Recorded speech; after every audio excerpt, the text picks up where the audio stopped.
Hi, welcome back to Faith and Conviction, and I'm your host, Ray Harris. I want to welcome you to this week's Torah portion. We are now in Torah portion 46, and we are in the book of Deuteronomy. In Hebrew, it's named Devarim, which is translated words. So we are in Deuteronomy chapter 7, verse 12 through chapter 11, verse 25. Our key word this time is Ekev. And that means, and translated into English, means because. Now, what's interesting about this word is, as I was studying it from the English into the Greek and what it means over here in Hebrew, it does mean things of consequence. So, like a gain or a reward, says Brown Driver Briggs, and a consequence like because. If you do this, you get that kind of thing. So, our Strong's number for this word, Ekev, is H6118. H6118. And again, it's something like a consequence. Like, because of this, you get that. Now, the King James says that concordance says it's only in there about 13 different times. And it's translated because, reward, end, and the word if, as we will see right here in Deuteronomy chapter 7, verse 12. So this word occurs twice in our Torah portion, again right here in Deuteronomy 7 verse 12 and down in chapter 8 verse 20. Now if I got this right with my King James, in chapter 7 verse 12 it's translated as if, and down there in chapter 8 verse 20 is translated as because.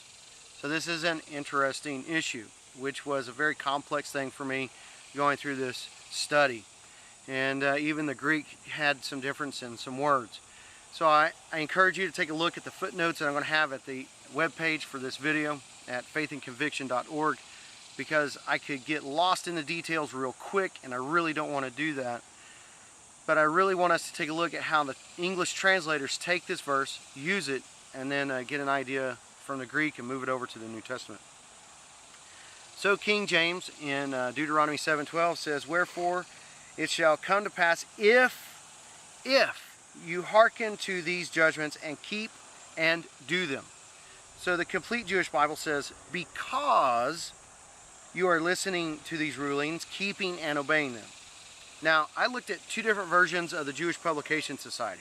On my eSword, I have a JPS from 1917, and it says, "And it shall come to pass because you hearken to these ordinances and keep and do them." Now this one here is from 1967, and it says if, I'm just stressing the word if you obey these rules and observe them faithfully. So just right here in this one verse, with all these different translations, even the Jewish Publication Society, depending on what year it's published, either uses the word if or because. In 1917, it uses the word because, and in 1967, about 50 years later, it's using the word if. So which one is it? Brothers, sisters, friends, I don't see where it matters in this, because it's a consequence. If you do this, then that happens. Why? Because of what you did. So this is a reasoning word. So when I went into the Greek, I used a specific word, alpha nu, to translate it in Deuteronomy 7 verse 12, and that connects over to G302. Look at the definitions at the bottom of the page, so I don't have to spend a lot of time with this because of the way in which it works. So in Deuteronomy 8 and verse 20, the King James, the Complete Jewish Bible, the Jewish Publication Society, this one here, all use the word because. Now that's a little more consistent for us. That does help. And when you look at the Apostolic Bible Polyglot, which is the English translation of the Septuagint, it also uses the word because, and that is because, pun intended. The Greek uses the word on. That's two words, okay? But the Apostolic Bible Polyglot identifies it with a Greek number G446.2. and is using it as a combined word. So what do we see with these two passages? This one Hebrew word gets translated by two different Greek words. And we're going to find those Greek words over in the New Testament. But when we look at the English of this translation of the Hebrew, we see two different English words. If, because, and if you want to consider the Apostolic Bible Polyglot, it actually uses the word ever in Deuteronomy 7 verse 12. So we have three different words, which is interesting considering what the Hebrew is insinuating, what the Greek does, and then over into the English. So again, I don't want to bog down into the definitions this time, but look at the bottom of the page. We're referring to the Greek words G302, G1437. Again, that's G1437. That's Aeon, Epsilon, Alpha, Nu. And then we talked about the Apostolic Bible Polyglot that's using as its identifier G446.2. G446.2. And that is two words, onth, own. Now, take a look at the bottom of the page. You can see how that gets divided out. And the Apostolic Bible Polyglot says that this combination is found in the New Testament. And it is, and I think it's helpful that you see it. So what I found interesting is that when I go and I look at the Greek of the New Testament and I see what it's doing, I see what different translators are doing, it actually becomes kind of difficult. But I'm only going to look at one verse, and it's Acts 12 and verse 23.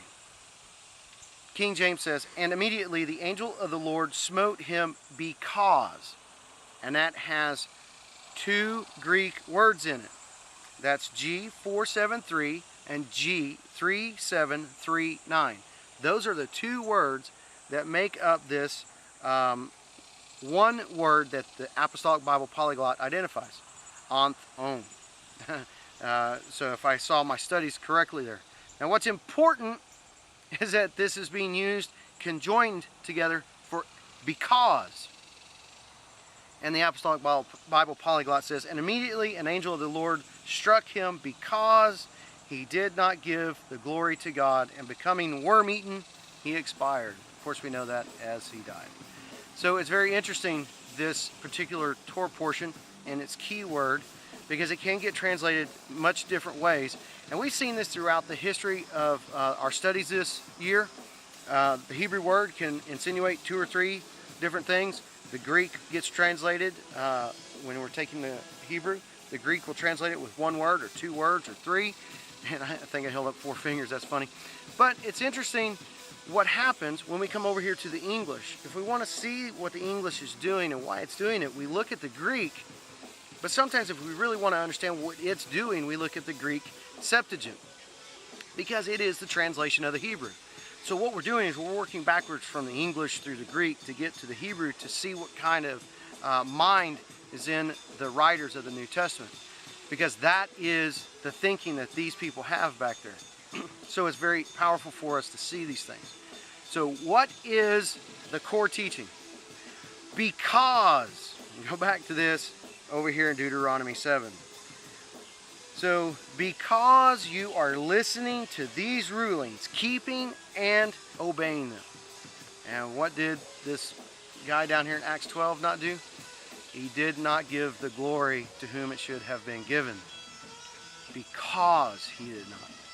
Now that's very interesting. So it's a study on the word, showing the consequence of actions. This is powerful, it is important, and it can be a blessing. Let us always have the blessing. I hope it's been profitable to you this week. Until next time, continue to seek God, know Messiah, find hope.